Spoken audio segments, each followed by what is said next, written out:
Merci Seigneur parce que toi tu as prévu encore ces instants pour que nous puissions partager, nous puissions parler de ta part. C'est pourquoi nous venons nous recommander sous la puissance du Saint-Esprit, afin qu'il inspire les paroles de nos bouches et les pensées de notre cœur, pour que nous soyons en train de transmettre ce qu'il veut nous transmettre ces jours. Nous voulons encore une fois de plus que tu endommages l'ignorance qui demeurait en nous, car tu nous dis dans ta parole que ton peuple périt faute de connaissance. Et nous ne voulons pas être de ceux-là qui vont périr parce qu'il manque la connaissance. C'est pourquoi nous avons ta parole, afin qu'il soit en train de nous instruire, afin que cette ignorance, Yahweh, nous quitte et que nous arrivions à comprendre ta pensée pour nous et pour nos vies. Ces petits instants, Seigneur, que nous allons passer ici en train de partager ta parole, nous voulons que les saints nous guident, qu'il prenne la possession de toutes choses, qu'il nous conduise selon ce qu'il a prévu de faire cet après-midi. Merci cher Saint-Esprit parce que toi tu vas mettre en ces lieux. Toute puissance contraire à la mouvance du Saint-Esprit, nous sommes en train de l'anéantir au nom suprême de Jésus-Christ. Sois béni Seigneur parce que toi tu vas te manifester, tu vas te révéler et tu vas encore nous enseigner davantage. Nous te prions avec multiples actions de grâce. Et nous disons Amen. Amen. Amen. Amen. Amen. Amen. Tutachukua Biblia zetu. Je vais intervenir en français parce que j'aurais du mal à parler correctement le Swahili. Alors je serai en train d'intervenir en français et l'évangéliste François sera en train de nous interpréter. Nous prenons 1 Corinthiens 3 et le verset 16, Jean 14, le verset 17, et enfin Luc 4, 1, puis le 14e verset. Donc je reprends 1 Corinthiens 3, chapitre 16, verset 16, Jean 14, le verset 17, Luc 4, 1, puis le 14e verset.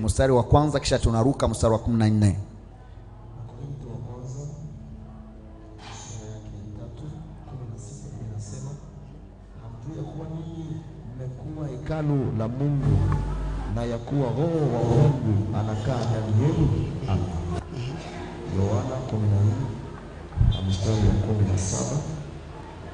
Tutasoma katika jina la Yesu. Biblia inasema ifuatayo. 14:17 Yohana anasema ndiye Roho wa kweli ambaye ulimwengu hauwezi kumpokea kwa kuwa haumuoni wala haumtambui, bali ninyi mnamtambua, maana anakaa kwenu naye atakuwa ndani yenu.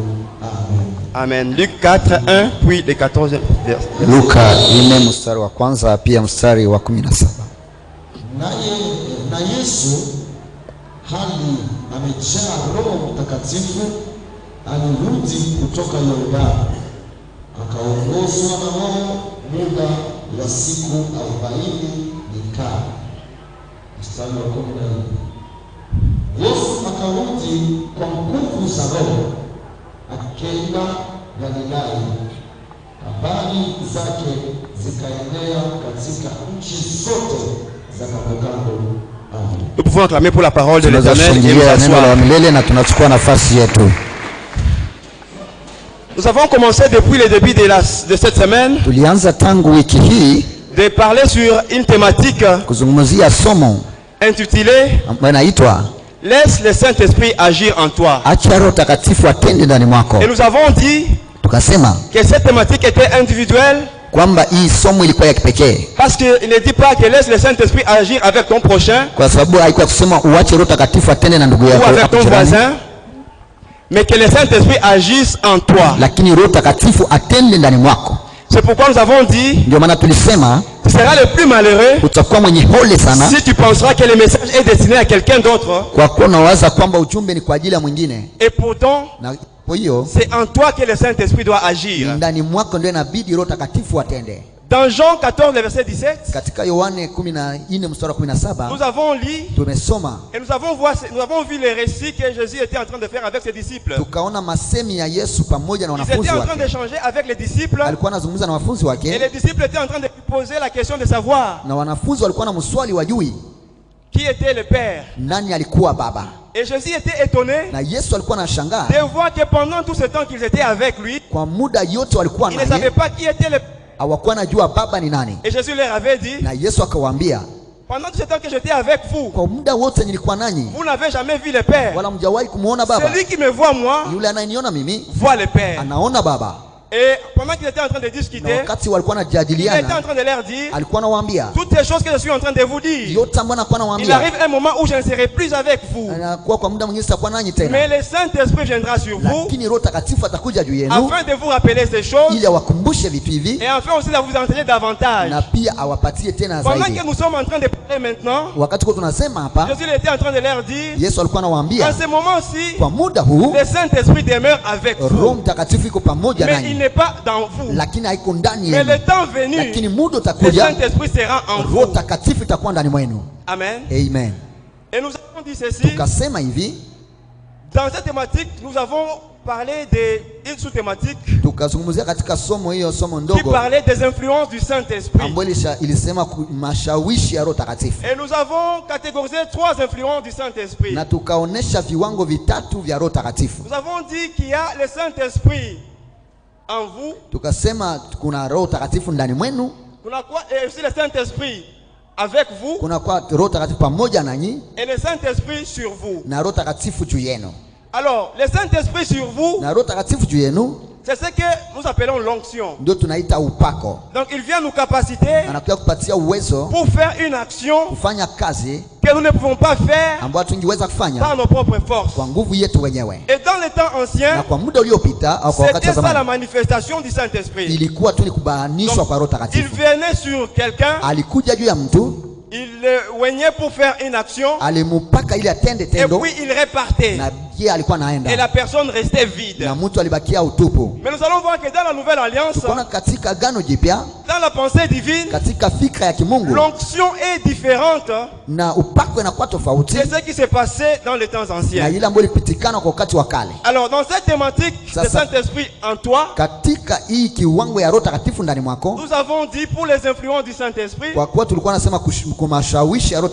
Donc la première influence, c'est être rempli du Saint-Esprit.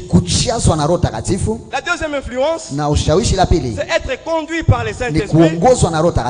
Et la troisième influence, c'est être revêtu par la puissance du Saint-Esprit ou l'onction. Lorsque nous lisons dans Luc 4, verset 1, on nous montre ici le récit de Jésus-Christ après son baptême par Jean-Baptiste, lorsqu'il devait commencer son ministère terrestre. Avant de commencer ce ministère terrestre, il devait d'abord qu'il passe par le baptême des eaux. Et lorsqu'il est passé par le baptême des eaux, le Saint-Esprit est venu sur lui comme une colombe. Et on nous montre qu'il a été rempli du Saint-Esprit. Et lorsqu'il a été rempli du Saint-Esprit, c'est à ce moment-là que le Saint-Esprit l'a conduit pour aller au désert afin d'être tenté. Et lorsqu'il a quitté le désert, on nous montre qu'il a été maintenant revêtu par la puissance du Saint-Esprit.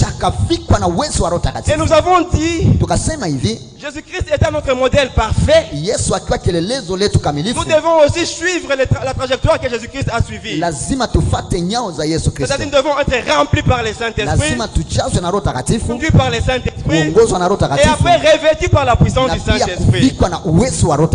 Et nous avons dit, tukasema hivi, être rempli du Saint-Esprit, kujazwa na Roho Takatifu, c'est arriver au stade où on manifeste le caractère de Christ en soi. Ni kufikia kwa kiwango ambacho tunabainisha hasili wala hali ya Mungu ndani mwetu. C'est-à-dire si nous atteignons le stade où nous manifestons ce qui est dit en Galates 5 verset 22, tukisema tunafikia kiwango ambayo inasemeka katika Wagalatia sura yake ya 4 mstari wa 24 na 2, c'est en ce moment-là que nous pouvons dire que nous sommes remplis de l'Esprit. Alors comme je ne vais pas retourner dans tous les détails que nous avons partagés au courant de la semaine, nous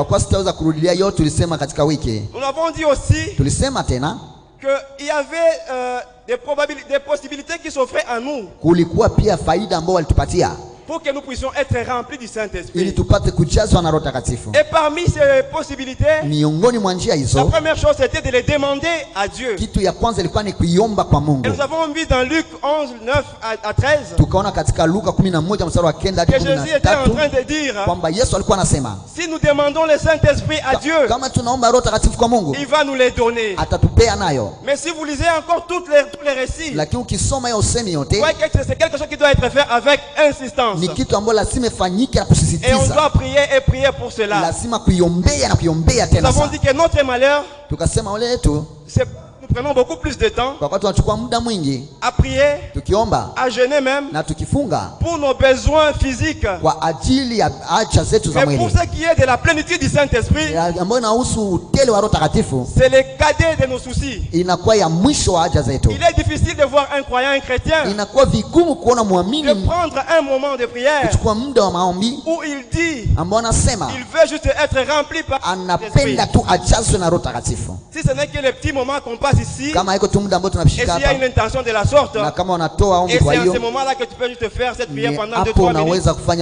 Mais lorsque tu rentres à la maison, ça ne figure pas dans tes priorités. La priorité c'est le mariage, c'est le travail, c'est la promotion, et conquérir tout ce qui est du monde. Mais pour ce qui est du domaine de l'esprit, ça ne figure pas dans nos priorités. Alors dans ces conditions, il sera difficile que tu sois rempli par le Saint-Esprit. Et nous avons encore dit, dans cette marche de la plénitude du Saint-Esprit, il faut aussi écouter attentivement la parole de Dieu lorsqu'il est libéré. Et nous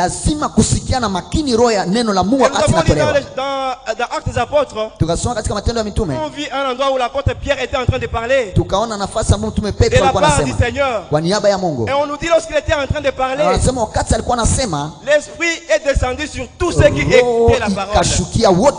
On n'a pas dit que l'Esprit est descendu sur tous ceux qui étaient là présents. On n'a pas dit que l'Esprit est descendu sur ceux qui étaient en train d'entendre la parole. Mais l'Esprit est descendu sur ceux qui écoutaient la parole. Et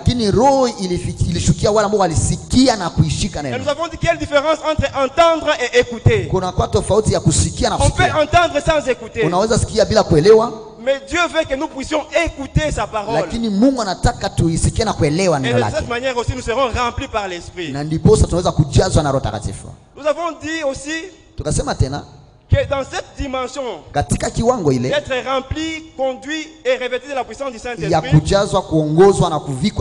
peut pas être conduit par l'Esprit si au préalable on n'est pas rempli par l'Esprit. On nous montre ici que Jésus, avant d'être conduit par le Saint-Esprit, il était d'abord rempli du Saint-Esprit. C'est-à-dire c'est impossible que tu sois conduit par le Saint-Esprit s'il ne te remplisse pas d'abord.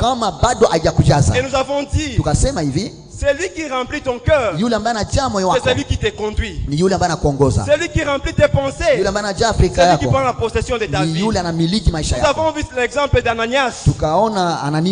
Il est venu donner une partie des revenus de son champ. Et l'apôtre est en train de lui dire, pourquoi le diable a rempli ton cœur jusqu'à ce que tu mentes au Saint-Esprit?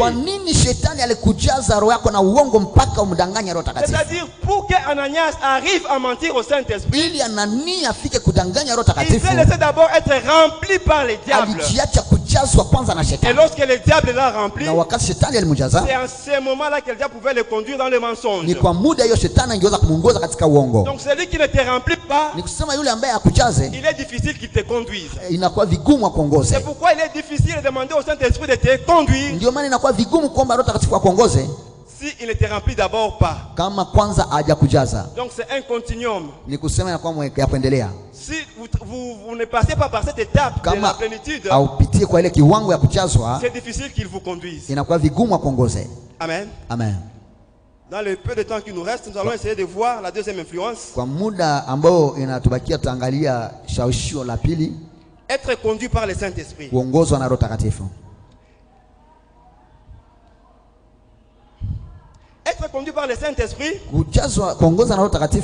c'est arriver au stade où le Saint-Esprit est l'initiateur principal de tous nos mouvements, de toutes nos décisions et de tout ce que nous pouvons faire.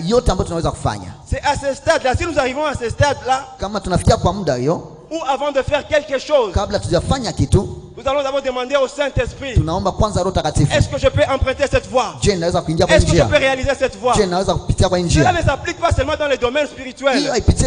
Parce que nous pensons que le Saint-Esprit nous a été donné, que juste c'est pour la marche spirituelle. Nous oublions que le Saint-Esprit nous a été donné pour tout. Même dans les différents domaines de ta vie, dans tes études, dans ton travail, dans tout ce que tu peux entreprendre. Il faut toujours rechercher ce que le Saint-Esprit fait afin qu'il te conduise. Parce que si tu n'arrives pas à ce stade, ça sera difficile qu'il soit en train de te conduire. Psaume 32, le verset 8 nous dit ceci: Je t'instruirai, je te montrerai la voie que tu dois suivre, je te conseillerai et j'aurai le regard sur toi. Et quand nous passons aussi dans Jean 16, verset 13, la parole de Dieu dit ceci: quand le consolateur sera venu, l'esprit de vérité, il vous conduira dans toute la vérité. Car il ne parlera pas de lui-même, mais il dira tout ce qu'il aura entendu, et il vous annoncera les choses à venir. Acte 13, le verset 3 et 4. La parole de Dieu dit ceci: alors après avoir jeûné et prié, ils leur imposèrent les mains et les laissèrent partir.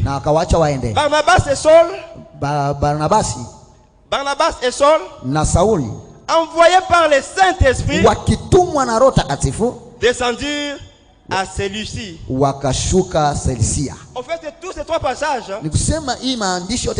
en train de nous montrer que l'initiateur, la source même de tout ce qui devait se faire, c'était le Saint-Esprit. C'était le Saint-Esprit. C'est-à-dire le Saint-Esprit a permis de conduire les apôtres. Parce qu'ils avaient décidé de lui donner la première place, de faire en sorte qu'il domine sur eux et qu'il soit en train de dominer lui et lui seul. Et du coup, il les a conduits. Amen. Amen. Amen. Nous devons avoir le réflexe de nous soumettre tout projet ou toute décision au Saint-Esprit, qui est le maître de toutes nos décisions et de tous nos mouvements.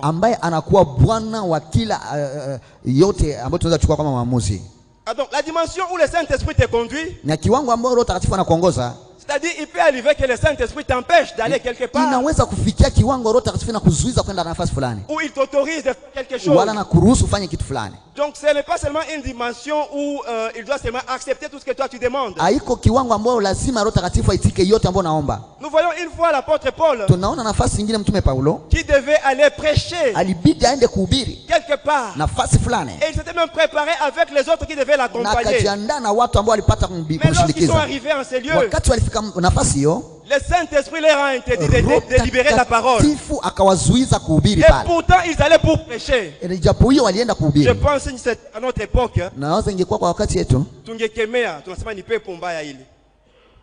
Parce que Nous voulons seulement marcher selon ce que nous entendons. Imaginez que je monte sur la chair et que l'esprit me dit qu'il n'y a pas de prédication, on va juste chanter et louer. Je pense qu'après le culte, on doit m'interpeller. On va me dire pourquoi tu as fait ça. Mais si on est conduit par le Saint-Esprit, et nous le sommes d'ailleurs parce que nous sommes ses enfants, nous allons comprendre que c'est lui qui nous conduit dans toutes les choses. Donc nous pouvons lui présenter un projet et te dire non, ne fais pas ça, mais plutôt va dans tel sens. Amen. Donc être conduit par le Saint-Esprit, c'est très capital dans tout ce que nous faisons. Dans le ministère, tout comme dans notre vie de chaque jour, il est vraiment très important que nous puissions être conduits par le Saint-Esprit. Amen. Alors, pour être conduit par le Saint-Esprit, qu'est-ce qu'il faut faire? La première des choses, comme je l'ai dit, nous allons devoir au travers de la parole de Dieu, que pour être conduit par le Saint-Esprit, premièrement, il faut être rempli par lui. C'est une condition sine qua non pour être conduit par le Saint-Esprit. Il faut que tu sois d'abord rempli par le Saint-Esprit. Si tu n'es pas rempli par le Saint-Esprit, il te sera difficile qu'il te conduise. La deuxième des choses, c'est décider de dépendre du Saint-Esprit dans toutes choses. Décider de dépendre du Saint-Esprit en toutes choses. Donc nous devons nous laisser à la merci du Saint-Esprit,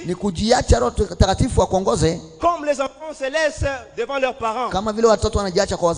Il est difficile qu'un enfant conçoivent quelque chose sans avoir la permission, la direction et l'assistance de ses parents. C'est difficile pour un enfant.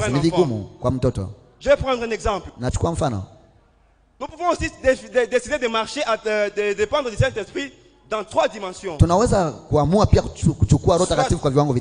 la dimension de permission, tu peux te contenter juste de demander la permission au Saint-Esprit. Tu peux aussi décider de prendre la dimension de direction. Mais aussi tu peux aussi décider d'aller à la dimension d'assistant du Saint-Esprit. Je prends un exemple.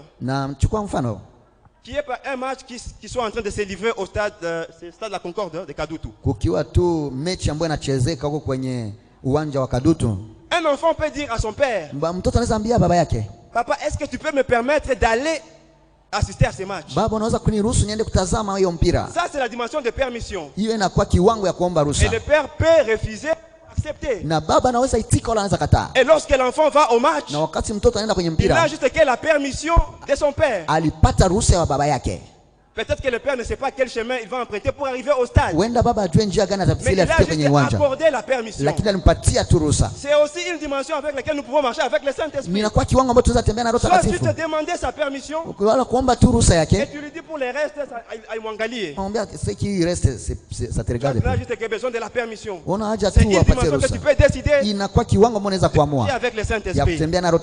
Tu peux aussi décider d'aller à la dimension de direction. Dans cet exemple, on peut demander la permission,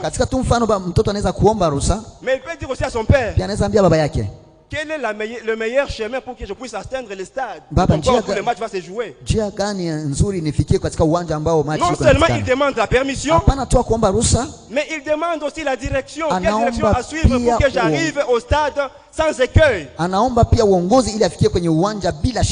Alors nous aussi nous pouvons prendre cette dimension. Nous pouvons prendre la dimension de permission, la dimension de direction, et nous pouvons dire au Saint-Esprit, voilà mon projet. Si le Saint-Esprit te donne l'accord pour ton projet, si le Saint-Esprit te donne l'accord pour ce projet, tu peux aller faire encore plus lui demander quelle direction je dois suivre pour atteindre ce projet.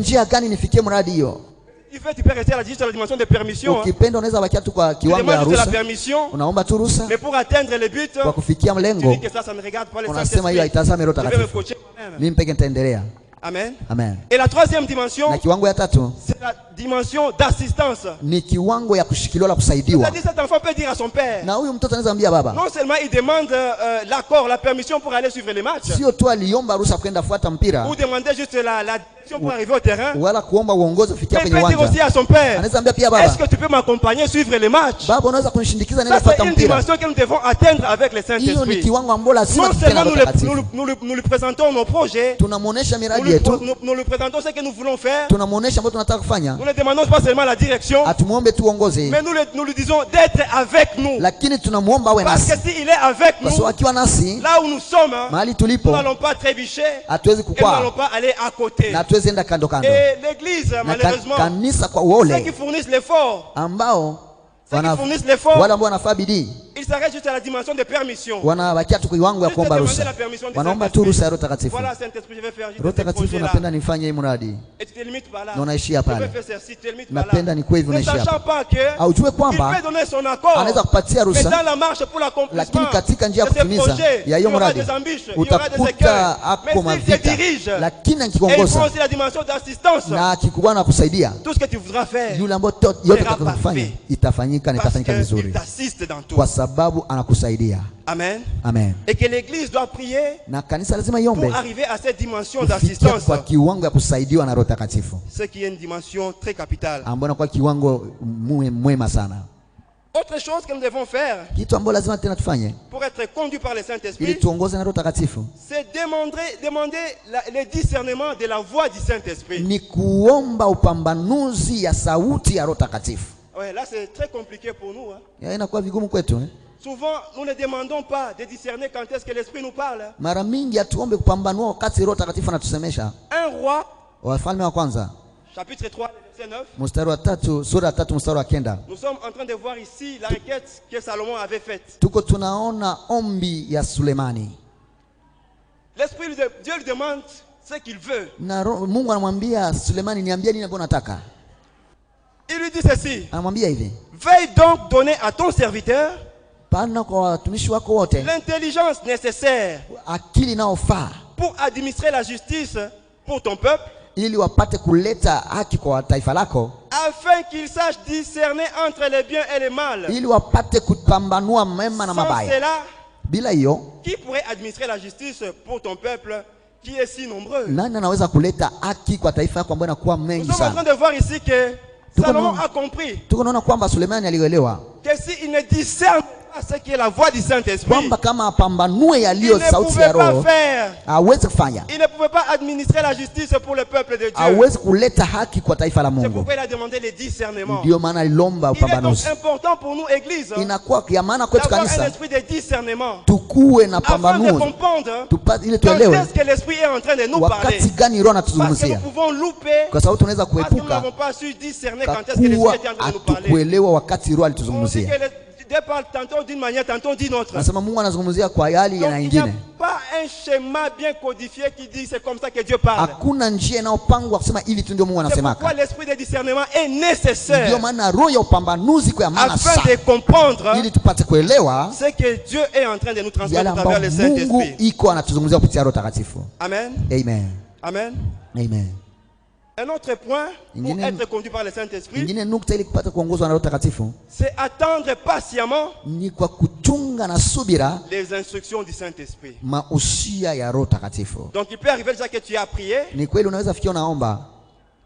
problème c'est que nous voulons que le Saint-Esprit agisse selon nos désirs. Oui, il peut agir comme il le veut. Tu peux vouloir prier maintenant là, et qu'à la sortie que tu sois directement exaucé. Oui. Nous avons vu des cas comme ça où Dieu a agi dans l'aussitôt, dans les tout-à-coup. Mais notre problème c'est que dans nos prières, nous voulons que ce soit toujours les aussitôt, les tout-à-coup. Donc je prie maintenant, avant que je ne descende du haut de cette chaise, que la chose s'accomplisse déjà. Or nous devons aussi avoir le moment d'attendre patiemment, qui est l'accomplissement de ce que le Saint-Esprit fait pour toi. C'est-à-dire que tu peux demander au Saint-Esprit, tu veux faire tel projet. Il faut attendre patiemment la direction ou la conduite maintenant que le Saint-Esprit va te donner. Uongozi ambao Roho Mtakatifu atakupatia. Amen. Amen. Donc c'est très capital. Inakuwa ya maana sana. Parce que la parole de Dieu nous montre à Isaïe. Kwa sababu neno la Mungu linatuonyesha katika Isaya 30:15. Makumi 3 mstari 15. Que c'est dans la tranquillité et le repos. Inasema katika utulivu na amani ndio wokovu wenu utatokea. C'est dans le calme et la confiance. Katika utulivu na kuwa na tumaini. Attendre patiemment. Lazima tuchunge na subira. Comme Habakkuk aussi l'a dit. Kama vile Habakuki anasema. Habakkuk 2 verset 3. Habakuki 2:3. Anasema ni unabii. Dont le temps est déjà fixé par Dieu. Ambao muda umeshashimikwa na Mungu. Elle marche vers son terme. Anatembea kwa kutimika kwake. Haitagawia. Si elle tarde, na akigawia, attends-la. Umuchunge. Car elle s'accomplira. Kwa sababu atatimilika. Elle s'accomplira certainement. Atatimilika kweli kweli. Donc lorsque tu as projet, tu veux que le Saint-Esprit te conduise. Wakati unapenda Roho Mtakatifu akuongoze. Maintenant il faut avoir le temps d'attendre l'orientation du Saint-Esprit. Lazima uwe na muda ya kuchunga uongozi wa Roho Mtakatifu. Et le temps pour l'accomplissement de ce que tu as demandé au Saint-Esprit. Anasema muda ya kutimilika ile ambayo uliomba kwa Mungu imeisha kushimikwa. Na Roho Mtakatifu ndio anajua kama ni saa hii wala kisha siku mbili kisha miaka ngapi. C'est le Saint-Esprit qui connaît. Ni Roho Mtakatifu ndio anajua. Nous voyons par exemple pour Abraham. Tunaona kama vile Ibrahim na Sara. La prophétie a pris du temps. Na unabii ilichukua muda. Mais au temps fixé par Dieu. Na kwa muda ilisimikwa na Roho Mtakatifu. La prophétie est venue en manifestation. Na Roho Mtakatifu tabaanishwa unabii. Prier pour la belle-mère de Pierre. Naona pia Kristo alimwombea mama mkwe wa Petro. Qui était malade. Ambaye alikuwa mgonjwa. Et on dit que aussitôt il fut guéri. Anasema hapo hapo akapona. Donc pour lui c'était question de secondes. Kwa yeye ilikuwa tu ni dakika. Et pourtant pour Sarah c'était question des années et des années. Lakini kwa Sara ilikuwa ni swali ya miaka na miaka. Donc important d'attendre patiemment. Ni kusema ni amana sana kuchunga na subira ili ambao Roho Mtakatifu qui te donne l'aval ou le feu vert ikupatie kuendelea ou qui te donne une autre direction par rapport à ce que tu as demandé. Ikupatie uongozi kulingana na ile ambayo uliomba. Amen. Ce sera très important. Itakuwa ya maana sana afin que le Saint-Esprit puisse te conduire. Ili Roho Mtakatifu apate kukuongoza. Nous allons prendre rapidement tutachukua kwa haraka le troisième aspect où nous avons dit être revêtu par la puissance du Saint-Esprit. Kiwango ya tatu ambayo nasema kuvikwa na uwezo wa Roho Mtakatifu. Alors, l'onction par le Saint-Esprit, upako kupitia Roho Mtakatifu, c'est un revêtement. Inakuwa ni kuvikwa de notre homme intérieur, ya utu wengine ya ndani, qui était au préalable rempli, ambao bado alijaziwa, et qui maintenant se révèle de la plénitude du Saint-Esprit. Na kisha anajazwa na uwezo wa Roho Mtakatifu. Et qui nous donne maintenant la capacité na ambaye anakupatia uwezo d'accomplir ya kutenda ce que nous ne pouvons pas faire au départ, yule ambaye tungeweza kufanya hapo mwanzo par nos propres forces, katika nguvu yetu wenyewe. Amen. Amen. Nous avons dit que dans les temps anciens, tulisema kwa muda kwa wakati wa kale, l'onction pouvait venir se reposer sur quelqu'un, na upako ingeweza tu kushukia mtu pour lui donner la capacité d'accomplir quelque chose, kwa kumpatia uwezo wa kutenda kitu fulani, et après l'esprit s'en allait, na baadaye roho ilienda, et la personne restait vide. Na mtu alibakia tupu. C'était ça l'onction dans les temps anciens. Ilikuwa ni upako wakati wa kale. Mais l'onction à cette époque, lakini upako kwa wakati huu, elle est différente de l'onction des temps anciens. Inakuwa tofauti na upako wakati wa zamani. Dans cette marche où tu demandes que le Saint-Esprit te remplisse, ni katika mwenendo ambao Roho Mtakatifu anakujaza, tu es comme un verre. Wewe unakuwa kama vile chombo ama on est en train de verser de l'eau dedans. Wanatia maji ndani. On est en train de les remplir. Wanaijaza. On les remplit. Wanaijaza. On les remplit. Wanaijaza. À un certain niveau, na kwa muda fulani, l'eau va couler, va déborder de chaque côté du verre. Maji itakuwa inafurika. Et va revêtir le verre. Na itajaza hiyo. Et c'est ça l'onction à cette époque. Na ndio ilikuwa upako kwa wakati. L'esprit qui est en toi qui te remplit, qui te Roho ya Mungu ambaye iko ndani mwako na kujaza. Kwa muda fulani itafurika na kujaza. Inakupatia upako. Donc vous comprenez que pour demeurer dans l'onction au temps actuel, kwa kudumu katika upako wakati huu, d'être rempli par le Saint-Esprit. Tubakie tunajaza ukichoka na kujaza Roho Mtakatifu, kwa muda fulani upako wako pia utakatika. Nous devons chercher ardemment, lazima tutafute sana kukua kila siku tunajazwa na Roho Mtakatifu. Déborde, ili Roho Mtakatifu afurike, et que maintenant nous ayons l'onction. Ili tupate upako. Sans cela, bila hiyo, nous serons en train de vivre l'onction de l'ancien temps. Tutakuwa naishi upako wakati wa zamani. Par miséricorde, kwa huruma yake, Dieu veut faire quelque chose dans la vie de quelqu'un. Mungu anapenda kufanya kitu kwa maisha ya mtu. Il va juste chercher une vase qu'il va utiliser de façon ponctuelle. Anatafuta tu chombo atatumikisha kwa hapo hapo. Pour pouvoir libérer quelqu'un. Kwa kuweza kufungua mtu. Pour pouvoir ôter des jours sur quelqu'un. Kutosha nyira kwa mtu. Et après encore il repart. Na tena anatoka naenda anaenda lwake. Ndio maana unaweza kuona watu wa Mungu. Moi en 1998, mimi katika miaka 1918 nilikuwa 2022 presque 2023. Na katika mwaka huu wa mwaka 2012 ulikuwa nani? Parce que tu as cessé d'être rempli par le Saint-Esprit. Kwa kuwa ulichoka na kujazwa na Roho Takatifu. Si tu coupes ukikata ce processus là, hiyo mwenendo, assure-toi qu'à un certain moment, hakikisha kwamba kwa muda fulani na uwezo ambao ulikuwa juu yako nayo itakatika sababu hujazwa tena. Mnaelewa kwamba hii ya hali tatu inakuwa ya maana sana pour pouvoir ili nous donner la capacité ili tupate kuwa na uwezo d'atteindre ce que l'Esprit veut pour nous, ya kufikia ambayo Roho anataka kwa ajili yetu. Amen. Amen. C'est pourquoi dans Luc 4, ndio maana katika Luka 4, si nous commençons à partir du verset 16 jusqu'à un peu plus bas, tukianzia sura 10 mstari wa 16 tunashuka.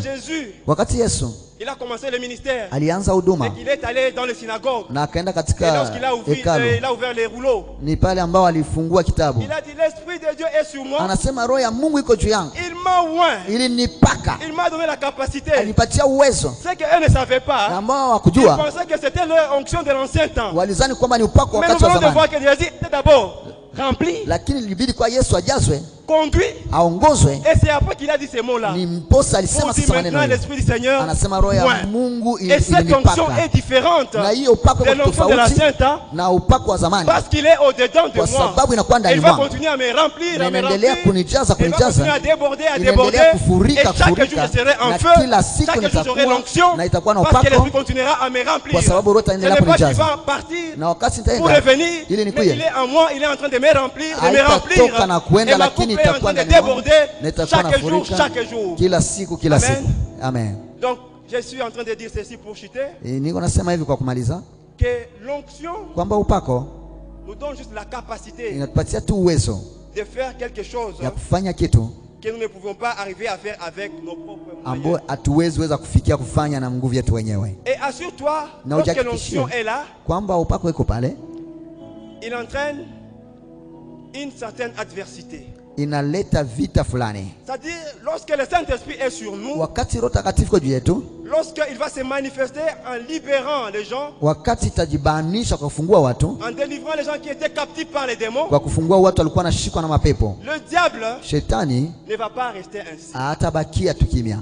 Alors il va vouloir atataka éteindre azimisha cette onction qui est sur l'instrument de Dieu. Hiyo upako ambao unakuwa juu ya chombo la Mungu. C'est comme ça qu'il va envoyer des tentations. Ndio maana atatuma majaribu. Il va envoyer toutes sortes de circonstances. Ataleta matokeo mengi pour arriver à t'éteindre. Ili afikie kuizimisha. Maintenant ce qui va t'aider, ambayo itakusaidia, c'est le Saint-Esprit. Ni Roho Takatifu. C'est la plénitude du Saint-Esprit. Ni utele wa Roho Takatifu. Donc nous avons vu que la plénitude du Saint-Esprit pour être rempli par le Saint-Esprit, tulienda kwamba utele wa Roho Takatifu nous donne les caractères du Christ. Inatupatia asili ya Kristo. Dans Galates 5:22. Katika Galatia 5:12. Lorsque le Saint-Esprit va déborder, wakati Roho Takatifu tafurika ndani mwako, vont accompagner ton ministère. Na kazi zake zitasindikiza maisha yako. Il y aura des effets retour du wakati utakuwa mishale itakurudia ulimwengu wa giza.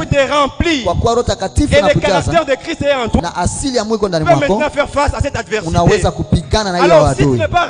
Kama hujazwe kwanza, le Saint-Esprit est venu juste sur toi. Et le diable dit, qui est celui-là qui a voulu détruire mon royaume? Ni nani ambaye kuna ingia katika kambi yangu? Na Dieu seulement voulait faire quelque chose. Ulipenda kufanya kitu, délivrer quelqu'un, unaenda kufungua, et il est passé par toi. Tu n'es pas au préalable rempli. Wewe hujazwe kwanza. Et lorsque le diable va riposter, il trouve que tu n'es pas rempli du Saint-Esprit. C'est comme ça qu'il va te mettre KO. Atakupiga kabisa. Donc il est important kwamba ni amana sana chercher l'onction. Hapana kutafuta kwanza upako. D'être rempli par le Saint-Esprit. Kuomba kwanza kujazwa na Roho Takatifu. Lorsque les moments difficiles vont venir, wakati muda magumu itakuja, c'est le caractère donc Christ qui t'a rempli. Ni ile asili ambayo Yesu alikujaza, ambayo itakusaidia kushinda. Je vais inciter quelqu'un ce matin. Nilipenda kusisimua mtu à demander ses revêtements du Saint-Esprit. Kuomba kuvikwa na Roho Takatifu. Par ces trois étapes. Na kupitia kwa hiyo viwango vitatu: kujazwa, kuongozwa, et être revêtu de la puissance du Saint-Esprit. Na kuvikwa na uwezo wa Roho Takatifu. Que tu sois complet. Ili ukue kamilifu. Ne préfère pas être tantôt comme ça, tantôt comme. Usikuwe mvuguvugu. Sois vraiment affermi. Wewe ukue kabisa mwenye kusimama. Ukue umeketishwa. Ne préfère pas être juste avoir l'onction. Sipendi tu ni kuwe na upako. Parce que tu comprends que l'onction doit venir en dernière position. Unaelewa kwamba upako inakuja ya Il mwisho. ne faut pas faire ce genre de prière que nous faisons. Usifanye hali ya maombi Je veux tunafanya. avoir l'onction de Mzee Thierry. Nilipate upako ya Mzee Est-ce que Thierry. tu sais ce qu'il vit avec Christ? Je, unajua yale ambayo anaishi na Kristo. Cherche d'abord à être rempli par le Saint-Esprit. Tafuta kwanza kujazwa na Roho Takatifu. Lorsqu'il te remplit, il va continuer à te remplir, à te remplir. Il te remplit chaque jour. Anakujaza kila leo. Et ta coupe va déborder. Et toi tu auras aussi l'onction. Et lorsque l'adversité va survenir, tu vas résister. Unaweza Nous allons kushinda. tenir debout et faire cette prière. Tutasimama ili tufanye maombi fulani.